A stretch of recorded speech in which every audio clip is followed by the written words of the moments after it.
technical term for that is, in fact, fuzzy bubber. Is it? Yes. See, I didn't know. If you look up in like Sweetwater or like B&H and you're like, I need to scream for my mic, just look under fuzzy bubber. So I was right. You were right. That random guess of mine, fuzzy bubber. adjusting my fuzzy bubber, was it is. absolutely correct. It is. I feel good about that now. Good. Yeah, I think I've learned something all these years of working with this equipment. Hello. Oh, cold open, and welcome to the Cryptonaut podcast. My name is Mark Storrs. With me, as always, is Mr. Robert Thomas Morvey. My fudging pleasure, as usual. The second. Yeah. Oh. Deuces. And you just learned some equipment terms of fuzzy bubber. And I can't say pleasure. So, wow, I'm on a roll already. It's okay, dude. It's 2023. It's all falling apart. Don't worry. Oh, no, I feel good about it still. I mean, it's only a couple days in, and so far, nothing too apocalyptic. Everybody should check out our Patreon episode that Rob and I did last week, where we do the 2023 predictions from Rob's good buddy Nostradamus. Oh, yeah. I love and admire. As a dude, actually, I do. It is interesting, though, that Pope Benedict, the creepy Pope there, died. So, weird. Oh, when did he die? Well, Pope, you know, the creepy one that was moving the child molesters and shit around. He died? Yeah, like just a couple days ago. Oh, see, I didn't know that. That dude, there you go. Well, there it is. Welcome to 2023, bro. Here we are. Here we are. Patreon.com. Check that out. Robert, we are back this week with the Varginha incident part 2. Aliens on the run. Yeah, we are. Oh, man. You know this is my fave. As soon as I saw that title, I'm like, Aliens on the Run. Yeah, it does sound like a 70s pop rock band, doesn't it? Yeah. I fucking love it. It's awesome. Also, too, real quick before we get this episode rolling, if you have not checked out the documentary Moment of Contact, definitely check it out. We had our week, I know this is coming out later, but our week between Christmas and in New Year's, that nebulous time where you're not sure what's happening with life, you don't know what day it is. I had the opportunity to actually watch the documentary and get caught up on the story, and it is great. Yeah, it is. It's fucking it's awesome. Fantastic. I agree. James Fox did it. Yep. And definitely check it out. It's on, I think I got mine from Amazon, and I think you can get it from iTunes. But to give fair warning, you can get it from iTunes and Vimeo too. I saw this in an interview with him during the course of my research, and apparently if you get it from iTunes or Vimeo, you get 2 hours of bonus footage.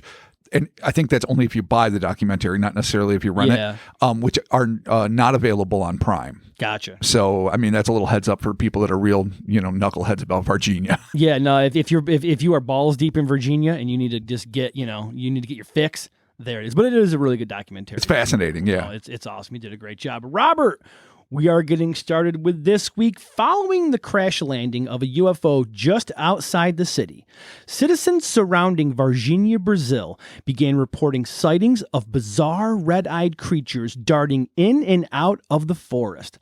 Before long, these accounts began coming from the city proper, and by the end of the day of January 20th, 1996, there would be dozens of eyewitnesses who claimed to have seen or come into direct contact with these tiny, inhuman entities.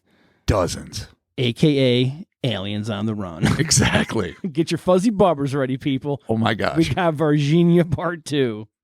In January of 1996, whistleblowers from both the Brazilian Air Force and an employee at the radar facility at Air Force Base 6 Comar, which is also known as Comando Aéreo Regional, sounds so cool, as it does, claimed that NORAD had contacted to say that a large unknown aerial object was heading down somewhere in the southern portion of the Brazilian state of Minas Gerais.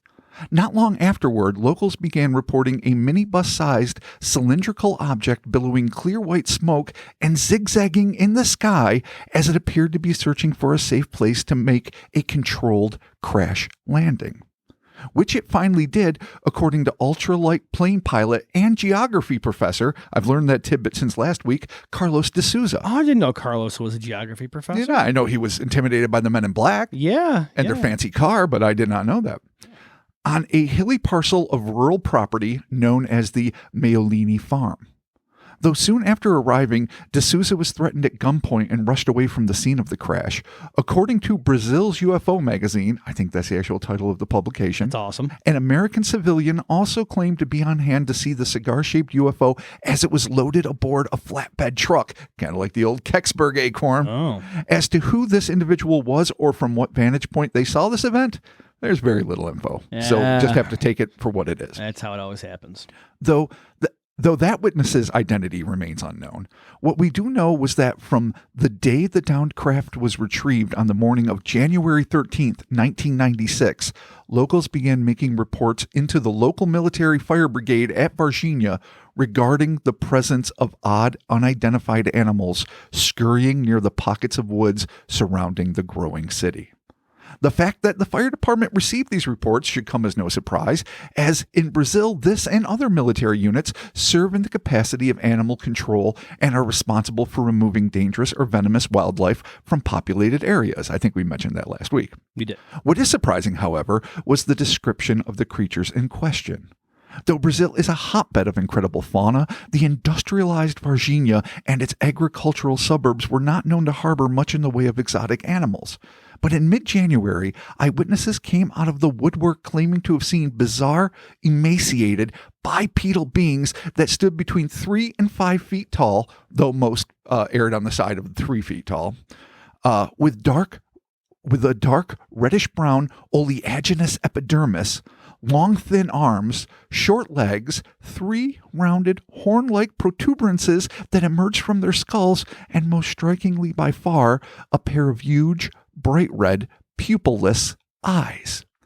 So enjoy that picture for a minute. This hot, sticky mess of a humanoid. It's just like so uncomfortable. It's like, yuck, ick, ick. Like it makes noise. Like, I got mad empathy for you from a distance. Yeah, like get a towel. No hugs. Get a towel. No hugs. Put on a pair of shorts. Yeah. Maybe get a tank top. I'm okay with it being naked. It's so... Yeah, but get some clothes to absorb the oily, epidermis. Yeah, man. Oleaginous. Oh, is that a word? That's a word. Oh, oleaginous. Yeah. And fuzzy bubbers. All right, Fuzzy here you bubbers. go. I know. Some I make up, it. some I don't. Cool. There it is. Well, the days following January 13th would prove to be unnerving for those who lived near the Mayolini farm. What would turn out to be the most monumental day in this weeks-long flap, not to mention one of the most significant days in ufology, would be January 20th, 1996. One of the earliest eyewitnesses to come forward with an account from that phenomenal day was a 20-year-old college student named Hildo Lucio Galdino, who lived in Varginha in the vicinity of Jardim Andere. And by the way, I think it's Andere maybe. I'm going to mangle Portuguese. We all know that. It happens. Which, according to American ufologist John Carpenter, not the filmmaker, who traveled down to investigate the case not long after the key events had transpired, was at the time a developing district or suburban neighborhood where some houses were under construction. So now, 30 years later, give or take, it's probably well housed up, but back then it was still fairly, isolated in pockets of trees and whatnot.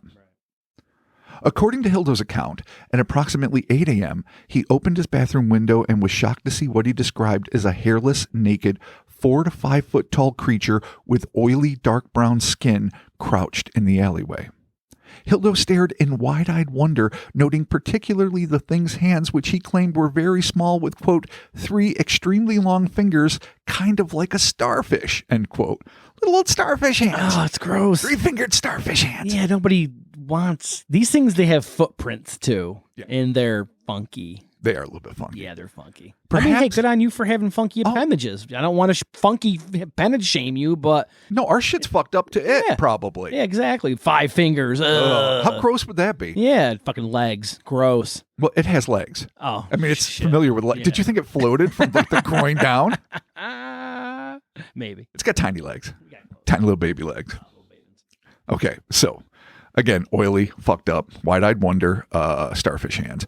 Perhaps not knowing what else to do, Hildo shouted out to the being, but not surprisingly perhaps, this only served to frighten the creature, which then immediately ran away.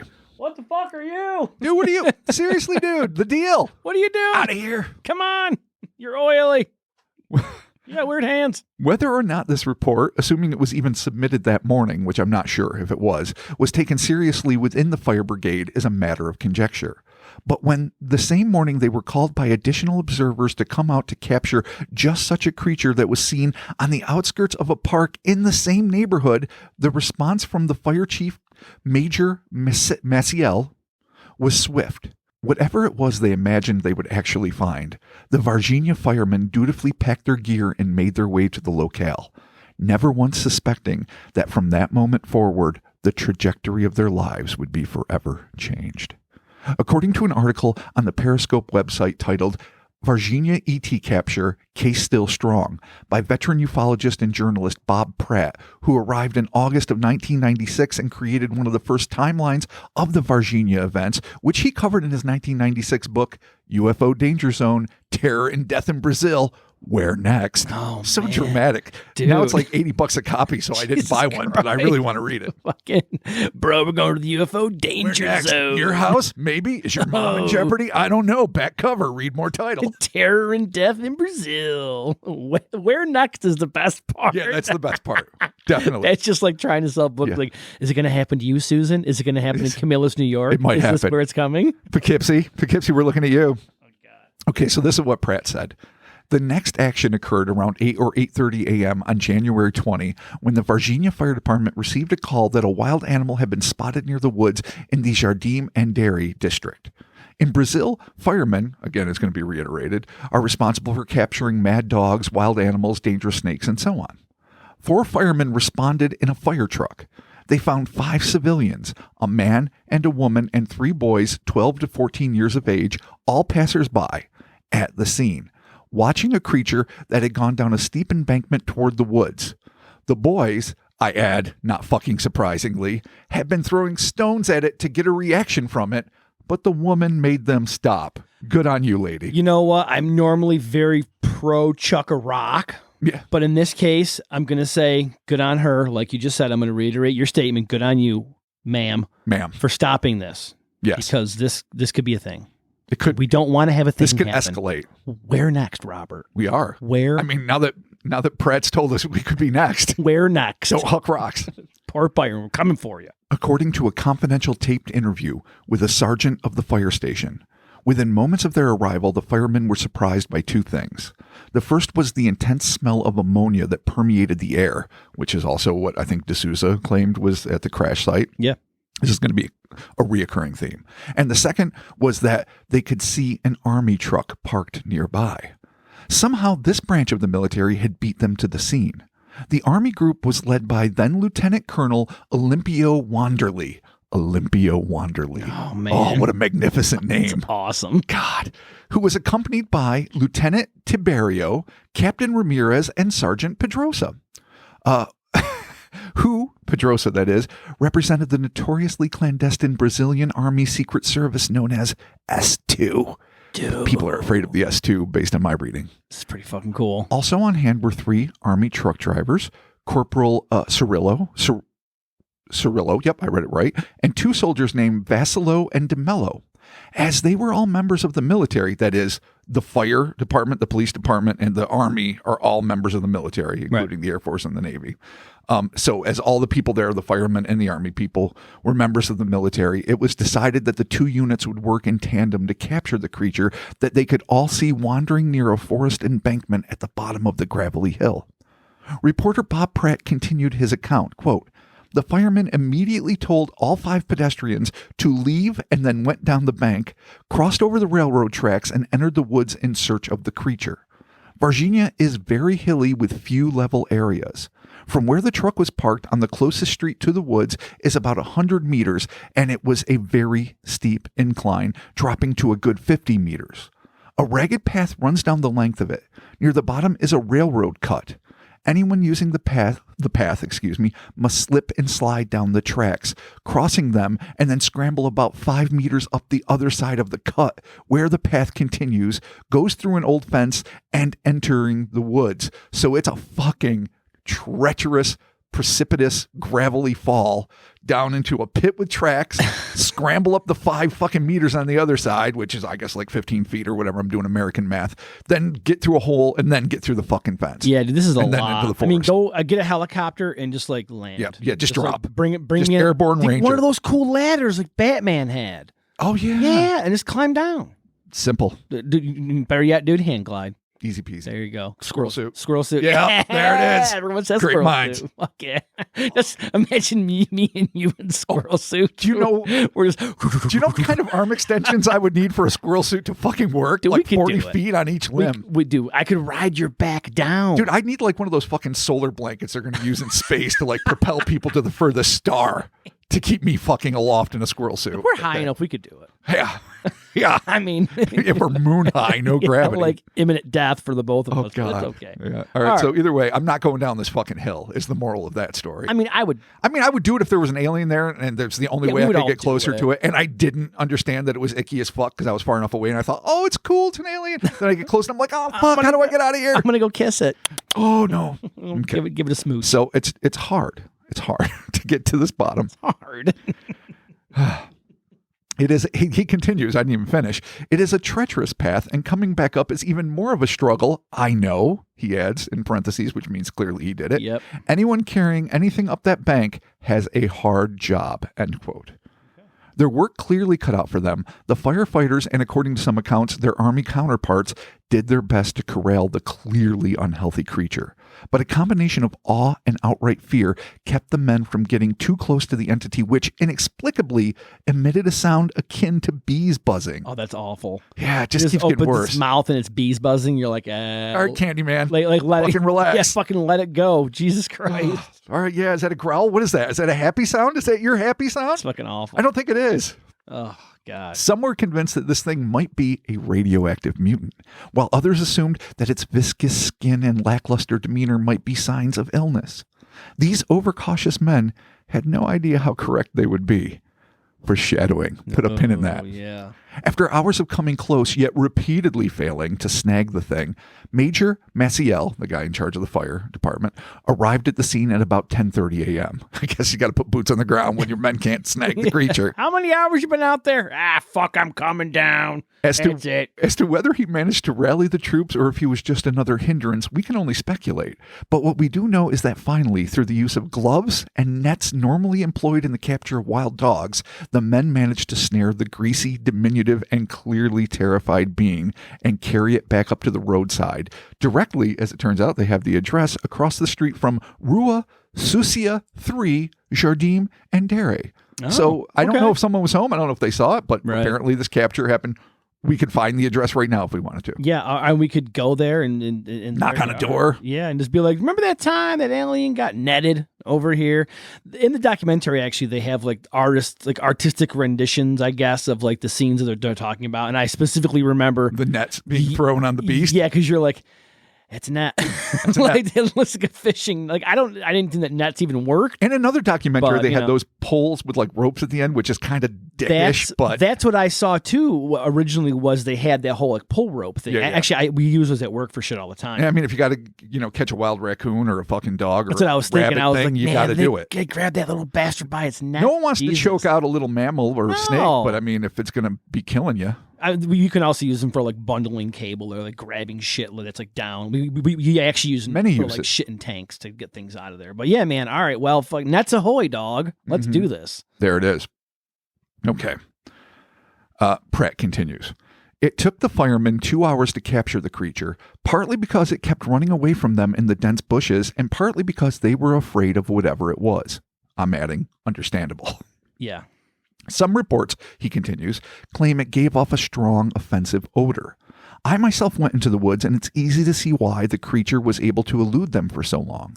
You can't see very far, and the footing is tricky. I could hear cars and trucks all the time, but never saw them.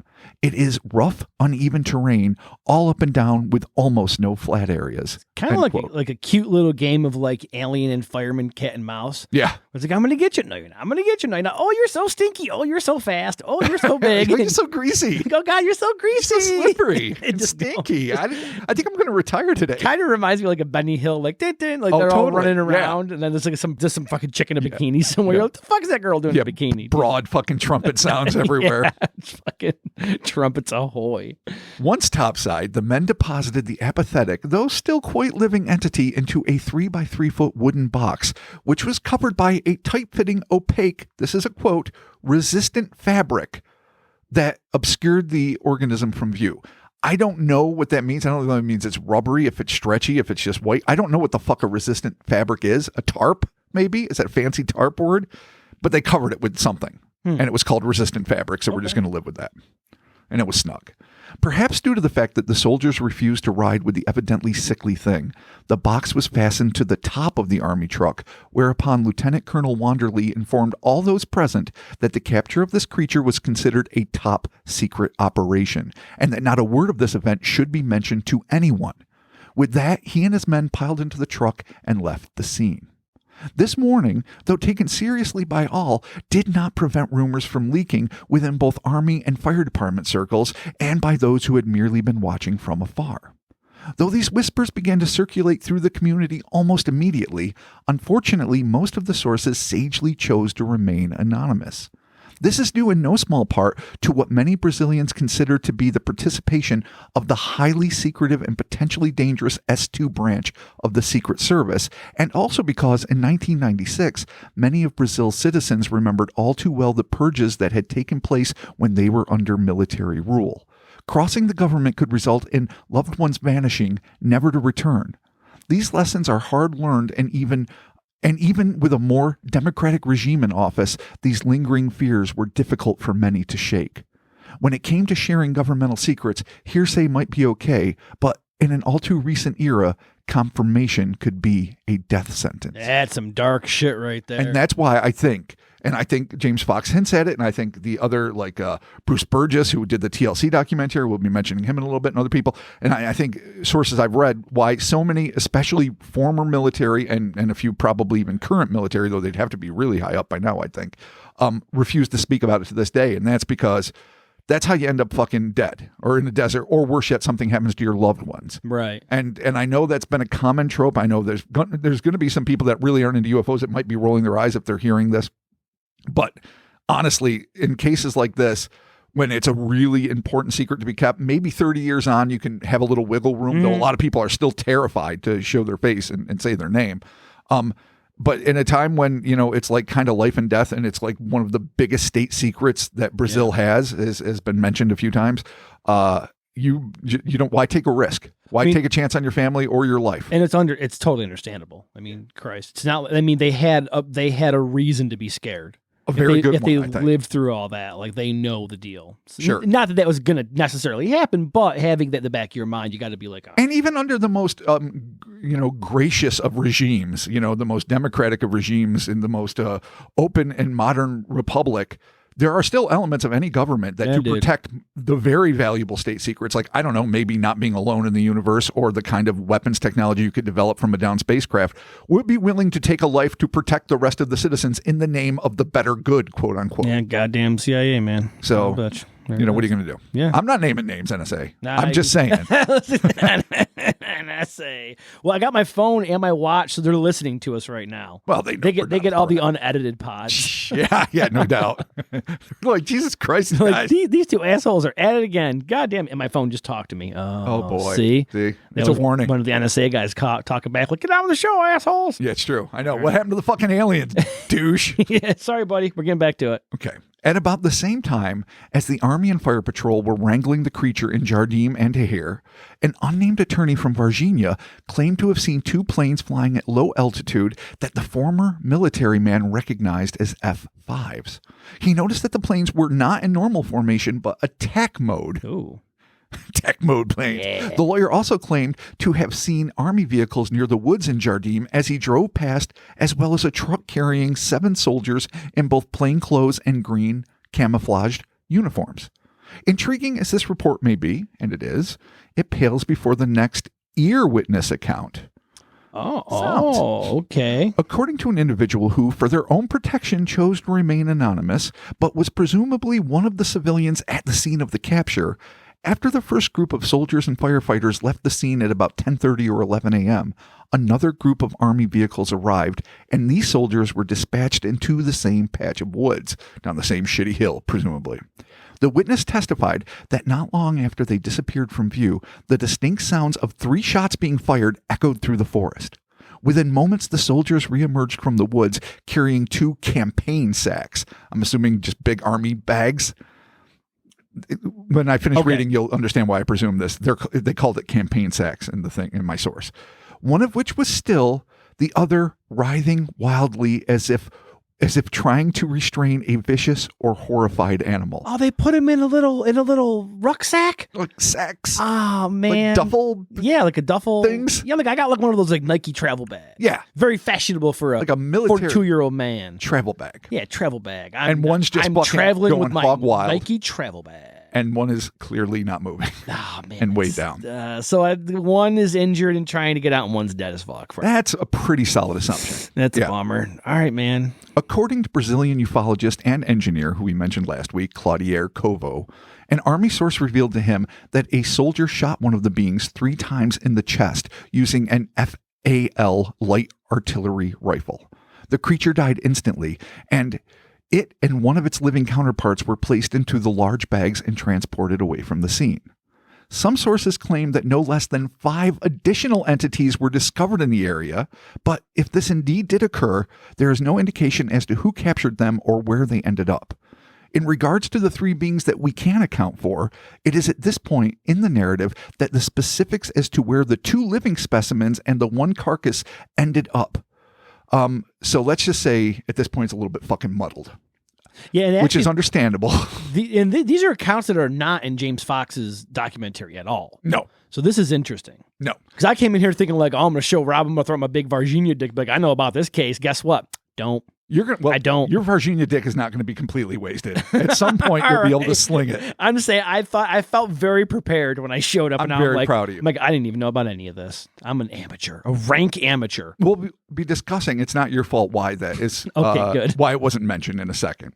So like I say, the reason that this is a little bit confusing is understandable, especially considering that we're piecing together events that are based on mostly unrelated eyewitness accounts. Right.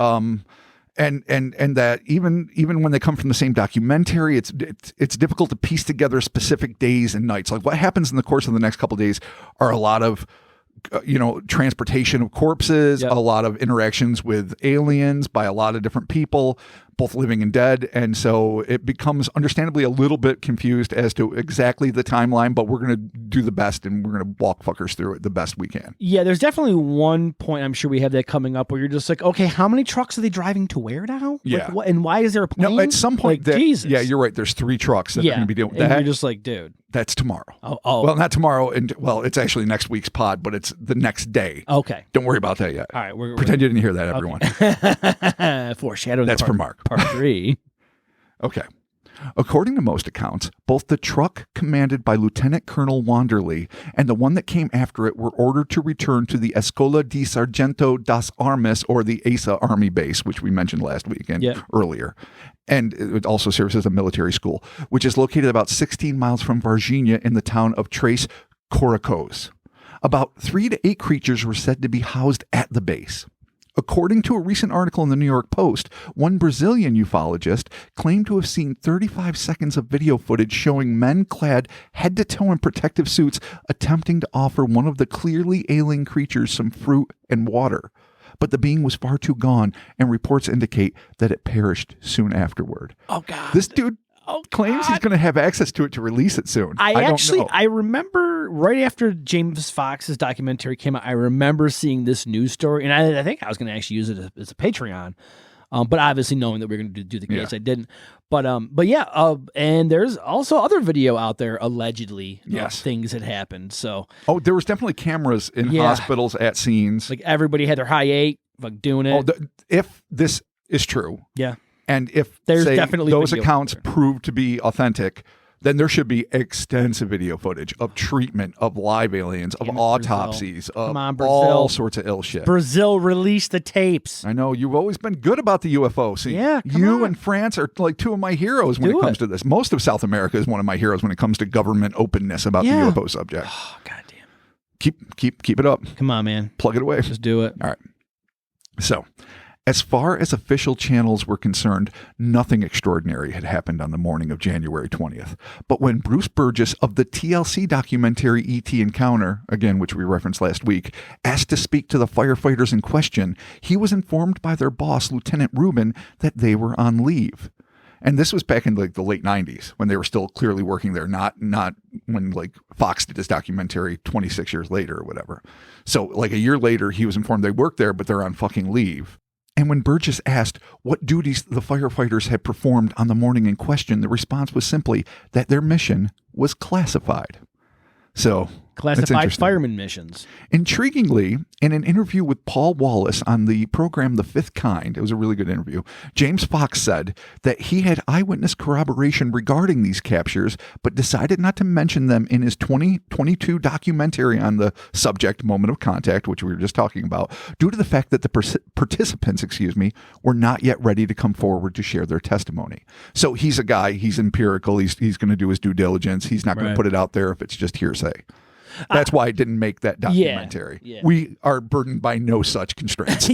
No, we're here, James. We're doing it. It don't matter. If somebody talks about it, there's a good chance it's in our account. Y'all see that video of the scientists feeding the dead alien the fruit? The fruit. The alien's already dead. He's like, I'm dying. You couldn't give me pizza. You're giving me fucking fruit. In my mind, the thing's just dead, just riddled with bullet holes, and they're like, give us some fruit and water. Maybe it'll wake. Like maybe it'll wake three up. big holes in his chest, slumped over, and they're just pushing a banana at the little slit of a mouth. Arm. It's not even peeled. The banana. They're just look. We're feeding it. We're treating this well. His arm is just blown off. Oh, God. He's fine. He's fine. There's a pool of blood. Water everywhere. pouring down its face. Not drinking anything. We just painted an awful picture for the listener. Because they killed aliens. They did try to nourish it. They're like, give us some fruit. Maybe a mango, a pineapple. I mean, it's a fair thing. It might come back to life. Enjoy some water. I mean, who knows how it processes? I mean, it might eat like pebbles and silicone. We don't fucking know. Yeah. Might feed on dreams and stardust. There's no way you know how to feed. You don't know what to feed a fucking alien. Well, the chances of it being Reese's Pieces are very thin. That poor fucker is just laying there dying. So, oh, he's so dying. Yeah, but video's out there, folks. Okay. Video's out there. So anyway, and that's also why it's not mentioned in the documentary. Gotcha. Cool. Sticking to straight chronology. Right here, we're just going to deal with the chronology of events.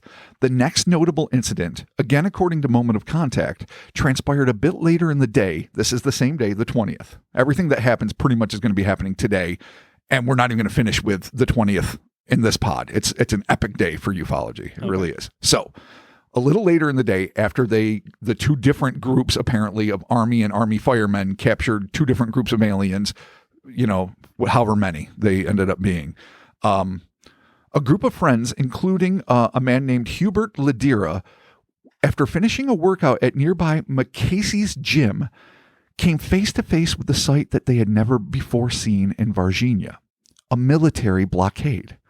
The exercise enthusiasts froze in the face of 4 or 5 armed soldiers who were standing across the length of road with a pair of trucks behind them. In no mood to take the long way around, and full of the moxie of 90s youth, God bless him, Hubert and his friends at first attempted to physically defy the order to turn around. When rifles were aimed at them, the courageous and perhaps a smidge crack-brained Hubert reminded the soldiers that Brazil was still a constitutional democracy, and as such, he could come and go as he pleased. This did not sway the military blockade. I do remember this guy talking about this actually. And he was just like, I have rights, and you're like, bro, I got guns. Yeah, exactly. So there's the military. There's rock, paper, guns. Yeah, dude, rock, paper, guns, bro. Scissors don't count. Yeah, constitutional rights are always defeated by guns. Constitutional rights, sadly, or scissors. Take your fucking pick. Whatever. They both cut. There you go. So, so the blockade remained intact, and Hubert and his friends, had cooler heads prevail, and they turned around. This incident would not be so significant were it not for the fact that just a few hours later, and just a few blocks from the area that was being cordoned off, an encounter would occur that would become the most celebrated incident in this entire flap, and the one that brought the Varginha events the most mainstream media attention. And anyone familiar with this case knows exactly where I'm going right now. It's the 3 girls. This is the big one right here. The incident in question occurred just a few blocks away between 3 and 3:30 p.m. when 3 young women, sisters Liliane and Valkyrie de Silva, 16 and 14 respectively, along with their 22-year-old friend Katja Xavier, by the way, all incredible names. Jesus Christ, they're all X-Men. Literally Xavier, but still. Yeah. Decided to take a shortcut through a partially enclosed back alley on their way to the de Silva house. The trio were walking home after making a few extra bucks helping a woman that Katja served as a maid to pack her belongings before she moved to a new house. Likely tired and relieved to be finished with the day's work, the three girls could scarcely suspect as they walked into the semi-enclosed, scrub brush-strewn alley that their impromptu shortcut was about to lead them into a face-to-fiendish-face confrontation with the unknown. An event that would mark their lives so profoundly that even after a quarter of a century, they were still scarred by it, making them wish, every single day, that they had chosen another route home. That sucks. Yeah. That sucks when your life gets fucked by just a happenstance. Not fucked. I mean, not like losing a loved one, but still a fucking. They had a super weird encounter. Yes. Yeah. According to their testimony, it was Lillian who, just a few steps ahead of the group, first laid eyes on the inhuman being as it sat crouched next to a cinder block wall. She claimed that her gaze had first been caught by some spray-painted graffiti before drifting down to the painfully thin, 3-foot-tall, bulbous-headed humanoid figure. Startled, Lillian was unable to stifle a scream, and that's when all eyes turned toward her, especially the massive crimson orbs that belonged to the creature, and which Katja described as not being human-shaped, and 3 times the size of a person's eyes. So big old squid eyes up in this mother. In a flash, the 16-year-old Lillian was overwhelmed by a rush of thoughts. She was unable to tell if it was a psychic projection from the being or merely her own interpretation of its haggard appearance, but she and Katja would later claim that their minds were flooded with the sensation of how helpless and afraid this creature was. It seemed physically distressed and seemed to be suffering in the bright midday heat. In short, it needed help and didn't know where else to turn. Being young, the girls were ill-equipped to handle such a mantle, and within seconds, Katja and Lillian ran shrieking down the alley. Suddenly, they realized that the youngest of their group, Valkyrie, was not with them. The women ran back up the hill to retrieve the frozen youngster. Later, Valkyrie would admit that she was as fascinated as she was frightened, and she described the thing as having soft brown flesh that resembled a human heart on the outside, complete with veins on its shoulders. Oh, boy. Yeah, so, less icky now. It gets better with every description. Just less repulsive with every description. Yeah, okay.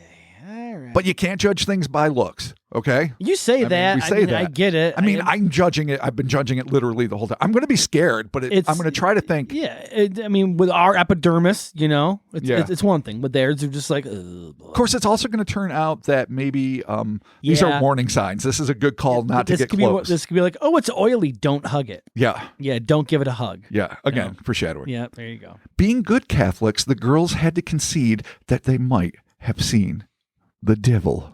Why not? Petrified and disheveled, the women stumbled up the steps to the De Silva home, which was about 20 blocks or just over like a mile and a third away, where Lillian and Valkyrie's mother, 38-year-old Louisa De Silva, found her daughters in a distraught state. Having heard nothing of UFOs or roving military blockades, the girls were convinced that they had stumbled across not something extraterrestrial, but diabolical, and that their souls may well be in jeopardy. In fact, Louisa informed Fox that just as Katja and her daughters arrived at her doorstep, she was struck by the sense that her daughters were somehow in danger, and that she had stepped outside to look for them. Could this have been a psychic flash from the creature? Was it concerned enough about the girls' fragile psychological state to flash a warning to their mother despite its own precarious predicament? Or was this simply a case of a mother's intuition? I don't know. It's interesting in the documentary when she talks about it. It's worth mentioning because there are other indications beyond this. And we even get involvement with the late, great John Mack from Harvard, who was really big into this, especially with the aerial alien visitation in Zimbabwe, where psychic connection becomes maybe more profound, but we're going to table that for now.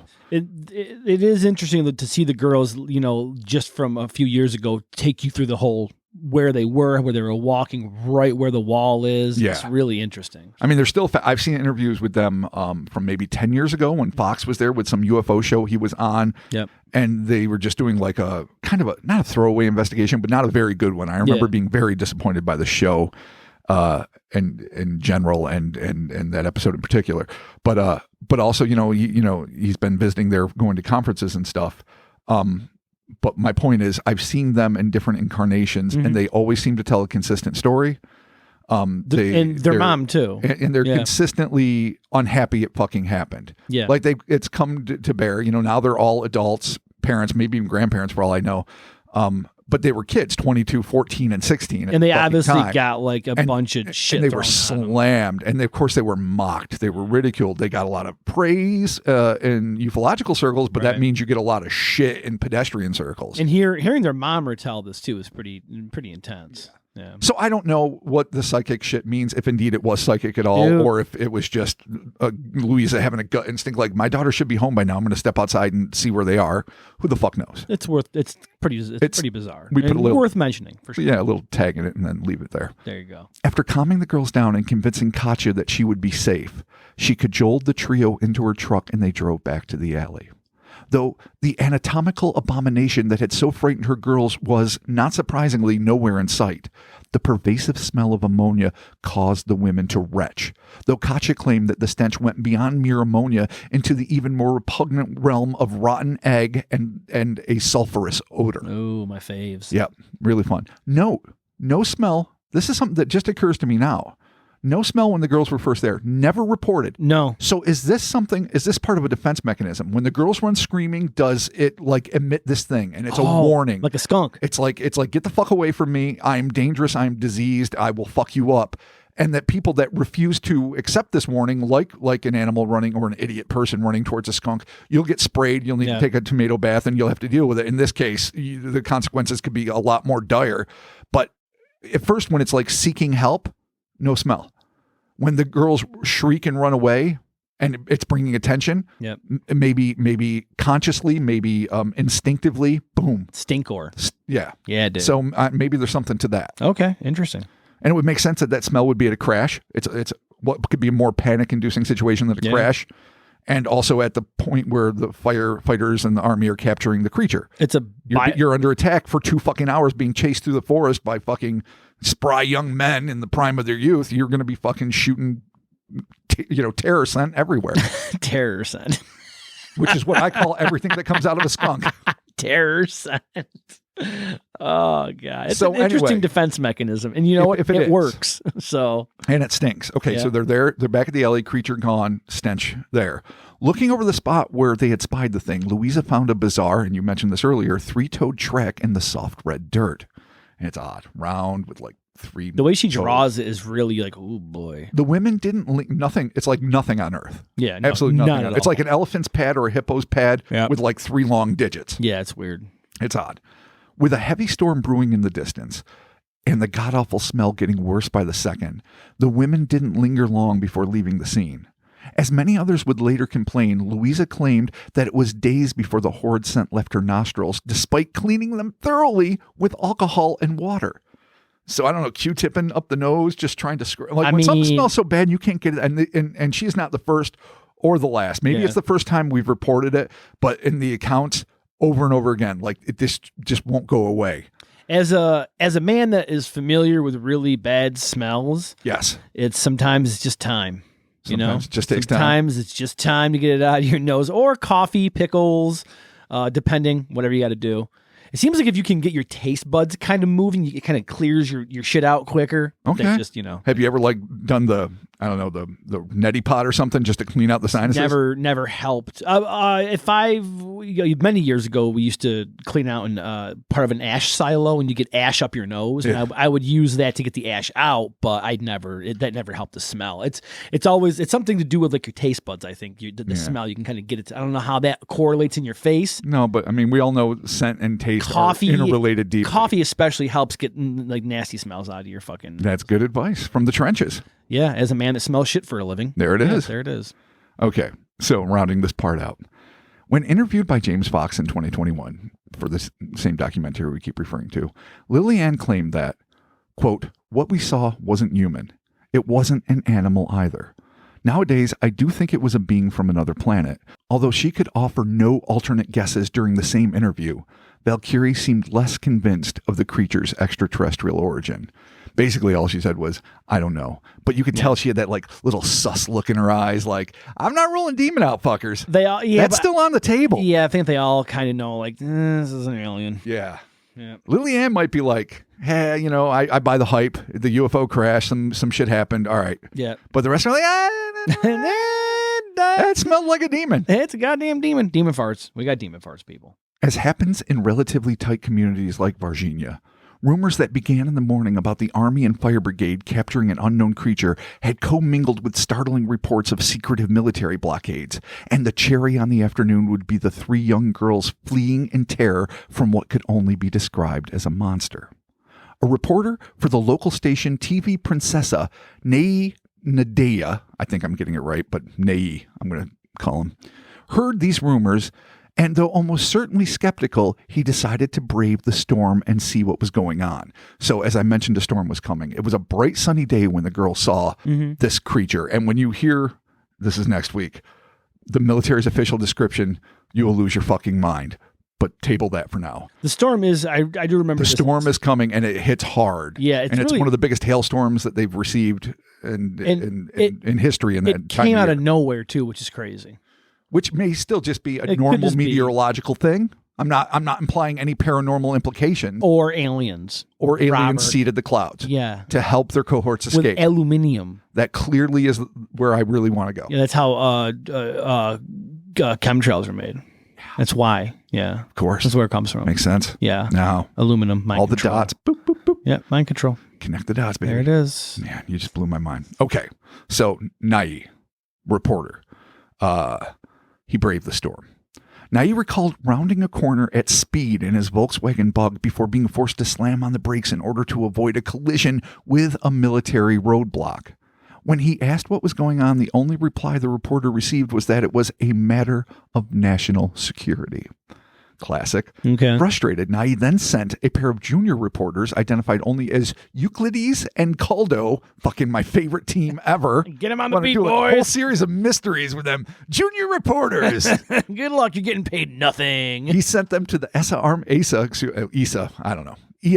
Army base to get the scoop on the blockades. But they couldn't even get past the front gate and were told that if they didn't leave, they would be under arrest. So much for fucking free press. Yeah. But in fairness to the Brazilian government, they were likely overwhelmed by the fact that they now had in their possession several ostensibly alien, non-human beings, both living and dead, and especially if they were taking cues from the American government's policies regarding such matters, they would have been desperate to put a clamp on the whole affair. That's not me excusing it. It's just explaining what probably happened. Yeah. This would prove easier said than done when at some point during the stormy early evening, one of the creatures fell desperately ill, and it was decided that it needed advanced medical care beyond what could be provided at the military base. In the throes of one of the most unseasonable hailstorms ever to hit Minas Gerais, the truck and its special cargo left for the regional general hospital. Once there, it was discovered that the facilities were out of date, so the creature and its entourage were quickly packed up and taken over to the much better equipped Humanitas Hospital in Varginha. So I think those are 2 of the 3 hospitals in Varginha. Yeah. I don't know the name of the third. And both of them are going to continue to play into the story. And I think it's crazy that they're like, this thing is sick. We need advanced tech. Oh, this is too out of date. Like, what do you? What do you even use? You don't have enough at the military base. Fine. Yeah. I think Humanitas was for rich, fancy people, and it just had the best of the best. Like, what do you? So need, I'm not though? saying that it was like that regional general was full of like leeches and apothecaries. I don't know. I'm not sure what they would need. I don't know the state of like medical care in Brazil in the mid-90s, but I'm assuming that like maybe they have cutting edge MRI. Maybe they have the best surgeons, whatever. Even at that point, what are you looking at? Well, yeah, I mean, we MRI'd it. You're still pissing in the wind. Yeah, like in a shadowy tunnel in the wind at that. You have zero fucking point of reference for anything this creature's going through. 100%. You're trying to feed it fucking fruit. We both know that's not working. Fucking arms missing, pool of blood, feeding it fruit. Jesus Christ. So, I mean, it's troublesome. But anyway, that's how it apparently worked out. They put their best foot forward, I guess. So a whole, gaggle of soldiers rushes in with this box. Yeah. They bring the thing to a surgical room. They call in the essential doctors and staff. They seal it all off. There's guards in the hallway, the whole 9 yards. What we get next is an interview. I'm going to describe it in a second with one of the soldiers that was on hand within the room during the medical procedures. And it's really interesting. So I'll continue. In an interview conducted via telephone, one of the soldiers on the scene described what happened. This tape was played on the Sci-Fi Channel special Brazilian UFO Crash, The Truth. Again, we mentioned that last week. Again, it is a re-edit in a lot of ways of E.T. Encounter, Right. the TLC one. It's all kind of a clusterfuck, but they're both on YouTube. You can see them. Welcome to TV production. Right. And this, I think this part, I'm not sure if this part was in both versions of the fucking documentary. This might have only been in the sci-fi version. I can't swear to that. But anyway, it was a telephone interview conducted with one of the soldiers that claimed to be there. And this is what he had to say. I mean, I couldn't believe my eyes. The guys had brought in a real alien creature on a stretcher. It was unbelievable, really. I was on part of the team that was told to guard it while the doctors worked on it. I wasn't really sure if it was alive or dead. It was really strange. Our commander was really afraid of us catching some disease from this thing. It smelt terrible, really bad, end quote. Another, or perhaps the same, that's where it gets murky again, eyewitness claimed that its 3 talons were so sharp that they seemed to cut through a solid wood table like butter, which is very interesting and leads one to surmise that the lack of gaping flesh wounds on the soldiers who tried to capture the creatures are either the result of preternaturally good luck or a hell of a lot of restraint on the part of the entities themselves. I didn't hear about the talons. That's interesting. Yeah. Yeah, that's fucking crazy. That's mentioned in a lot of the different accounts. Okay. So if they had this ability and never used it, that's a little check mark on the side of these guys aren't trying to be dicks. They weren't trying to kill it, yeah, because they obviously could have. Right. Okay. So I mean, again, we're playing bingo with half a card and blindfolded and with earmuffs on. We're going to 14 hospitals, taking 3 different trucks. It's going to be fine. So it smells really bad. It stinks. And so either way, the telephone interviewee would describe the beings in much the same way as the other eyewitnesses. Quote, the thing itself was maybe a meter tall, with oily brown, leathery skin and these red eyes. The eyes were incredible, and it had claw-like hands. I mean, there's no way this thing was human. This was definitely alien. Definitely. When describing what was going on in the hospital room, the witness claimed, quote, I was only involved on the whole thing at the hospital. While I stood guard, the medical team were performing all sorts of tests on the creature, but I don't know if it was an autopsy or whether they were trying to save its life. From what I could tell, the medical staff was as nervous and shocked as I was. I mean, you just have to realize how crazy this was. I mean, unbelievable. In the end, the doctors confirmed that the creature had died, and they stated the time of death. Honestly, this whole experience was the craziest thing I ever saw. I know it sounds mad, but I was there. It happened. I saw this creature with my own eyes.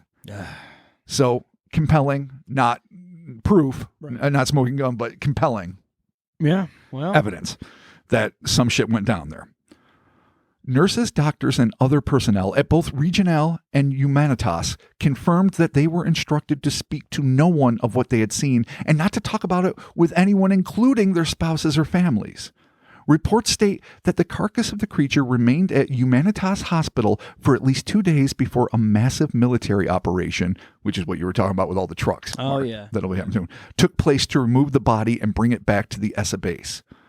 But the story of these alien crash survivors and those who would be destined to encounter them was far from over.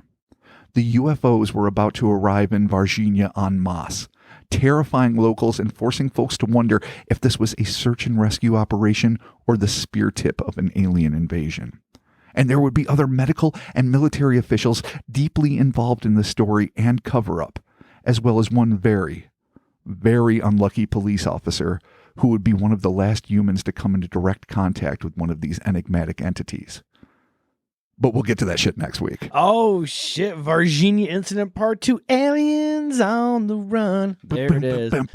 Yeah, they're heading to the city. They're heading to the big city. Dude, they're doing They're looking for help, looking for medical help, not getting it, trying to get it, trying to get some fruit, not working. Dying.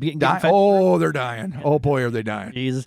Again, I think because I will reference this again because I did my due diligence. I did my homework. I'm so proud of you. You don't know how proud I am. The documentary part with the girls where James is talking with them and they use the universal key, a pair of bolt cutters to get into the fucking lock, to get into the back alley. Yeah. Because it's closed off. It's weird. There's like a wall and like a metal door that was locked. On one side is a cinder block wall, on the other side they never really show it. And all the documentaries I've seen, but there's another wall, and then it opens up to an open space at the end. It's like a courtyard kind of. Yeah, courtyard is a better way to describe it. Yeah, in the middle of these two buildings. All scrubbed up at a slight decline. Yeah, their testimony and them like kind of like walking you through and like reliving it is very captivating. Agreed. And their mom talking and everything. It's really, even when they were kids, it was like they riveting. have some of the archival footage of them talking about it. Yeah, and then there's different, obviously, different art done of this alien. There's the one famous one though. It was a painter. I was just on her website actually. Something. Oh shit, Rodriguez. Maybe Beta. Did she do a couple? I think she did a couple different ones. She was hired, I think, by like maybe one of the first documentary teams to go down there to do a painting. She has a great based on she has a great eyewitness website, site. Tons of art, That's cool. which is super cool. So yeah, no, just that whole encounter with that creature is really fascinating. Yeah, that's the one that the public glommed onto. So it's going to get hectic. Like we love all of those like 1970s America, like monster posses on the loose. Like the local paper gets wind of this thing, and next thing you know, like teenagers and hunters and everyone are out in the fucking woods looking for fucking Gaston, the four-headed fucking three-dicked fucking Gaston alien, or whatever it is, be it fucking the Grafton monster, whatever it is, fill in the blank, Mill Creek. And so, well, Mill Creek, I don't even know. Maybe it's a real monster. It doesn't matter. But fucking, this becomes a circus unlike anything. Yeah. Anything we've ever dealt with here. Like fucking thousands of people, everyone participating. It's nuts. And so this literally explodes, because it's one thing to have vague rumors of military officials, be they, associated with the fire department or the army, scouring the woods and capturing something. And you get different reports from doctors and nurses, like maybe some icky thing got brought to the hospital and it wasn't human, and what the fuck was it? All that stuff makes for a compelling story. All that stuff is Roswell. Mm-hmm. It's basically fucking Roswell. Yeah. What changes everything, and this is part of why the media loves it, and this is part of why it's so popular, is 3 young, terrified girls. That puts a face to it. That puts humanity to it. That's whether or not it should be considered more legitimate or not legitimate because of that. Is neither here nor there. The fact is, those 3 girls and their genuine fear and their sincere expression of concern over what they saw is the reason why the Varginha incident is so famous now. It probably would have filtered down. It probably would have gained popularity. It certainly would still be considered Brazil's Roswell, even had they decided to like turn left instead of right and not walk past it. But that's the thing that cemented it in the public eye, got it on TV like within days, got all the newspapers on it, got all the illustrators drawing it, and then made this the phenomenon that it is. Yeah, no, it's crazy. Also, too, and you and I discussed this briefly on the phone this week, just with the location that all this happens in. It's a mind blower. Is very tight. Yeah, real. You're tight. talking real tight. Like the things are happening streets apart.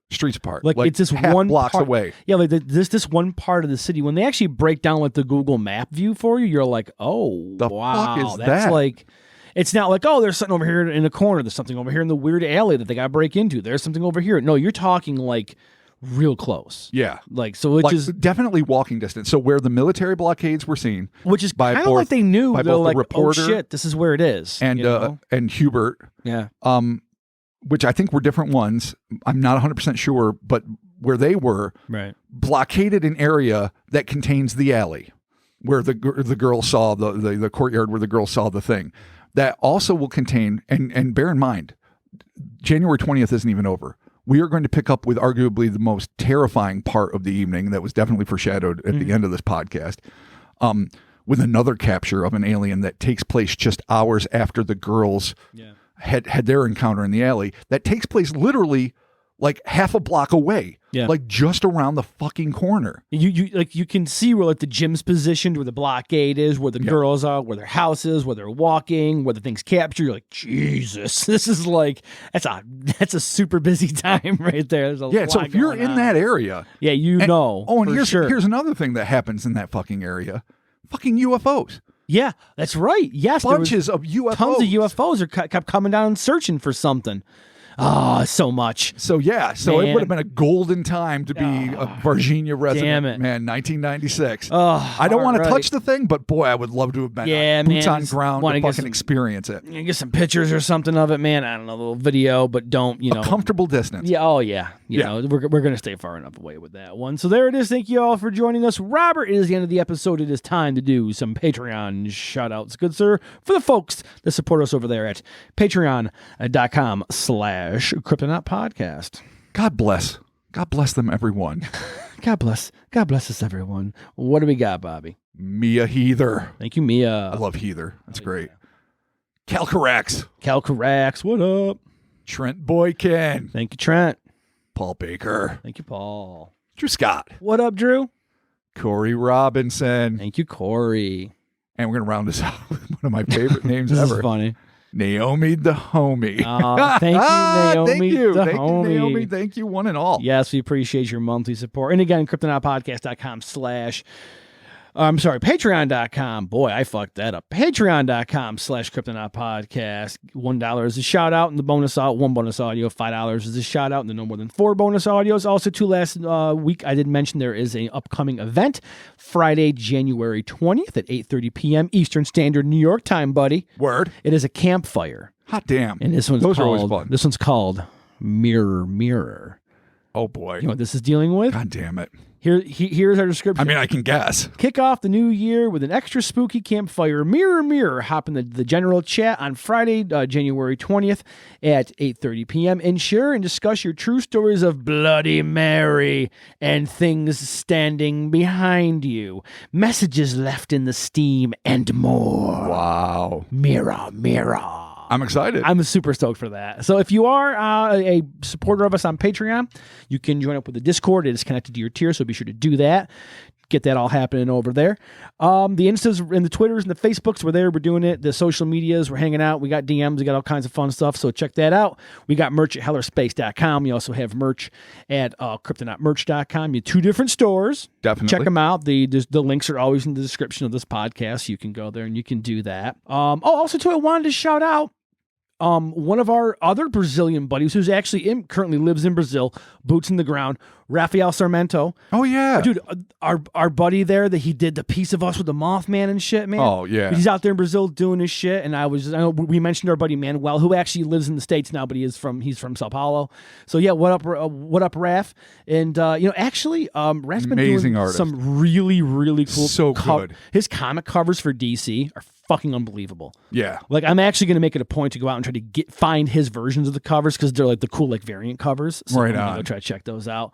And yeah, so wanted to give Raph a shout out. What up, Raph? He's out there doing his thing, chilling. Check him out on the Instas and whatnot. And so yeah, I think that's it. That's going to do it. On one last note here, I filled in Rob, with this here briefly, but I just wanted to send some positive thoughts out there. Actually, it was last night during the Bengals game with the Bills. Unfortunately, Damar Hamlin, who's a safety for the Bills, had a cardiac incident. He basically had like a heart attack on the field. Damn. Super fucking scary, dude. I just want to put some positive vibes out there to him and his family, because Heck it's yes. just, it's super. Not only it's just, it's so crazy to see that happen to So young. 24-year-old athlete, and unfortunately, like, by the time this comes out, who knows what kind of news, whether it's good or bad, can Let's come hope. out. Let's just hope for the best. Just hoping for the best for him. Just hope he's okay, and not only just because I'm a Buffalo Bills fan, but just, it's No, fellow human being. It's so That sucks. sad, dude. The one thing about it that was kind of like, it was heartbreaking to see the team have to deal with that. But to see everyone put the game aside to be like, this game don't matter. Oh, hell like, no. this guy's life is what's important. Absolutely. So I'm just hoping the best for Damar and his family. And yeah, so you know what? There it is, man. Yeah. And there you have it. Fucking 2023, baby. It's here. We're just fucking putting them positive vibes out there, dog. Dude, I feel like the years beat you down already, man. It's been the last week here has been a fucking dog shit. Just so much shit going on. But you know what? It is what it is. I'm not gonna get super negative about it. You know why? 'Cause I got that positive mental attitude. There you go. I'm gonna put my best foot forward. I'm gonna fucking get out there. I'm gonna do my shit. I'm gonna get the job done. I'm gonna work. Hey, Because I have to. There it 'Cause I is. got to provide insurance and whatnot for my Yeah. children and You my got wife. babies. You got babies and wife. I got to take care of. babies and wife. I got all kinds of shit I got to do. But there it is. Thank you all so very much. And We'll be talking to you soon.